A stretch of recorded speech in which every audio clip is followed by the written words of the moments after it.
Have you ever wondered if life has an actual meaning? Not just what we invent or what we are told to believe, but something real we can understand for ourselves. For centuries, religion and science have given different answers.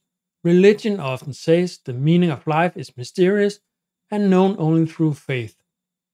Science explains a lot about how the world works, but usually tells us we must create our own meaning or that life is just an accident or random.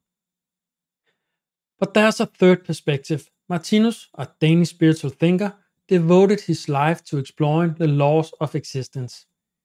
He claims that there's an eternal meaning to life, one you can test with your own logic and experience, and not just blind faith. My name is Lasse, and in my new series, I will share Martinus' 12 basic facts about the mystery of life.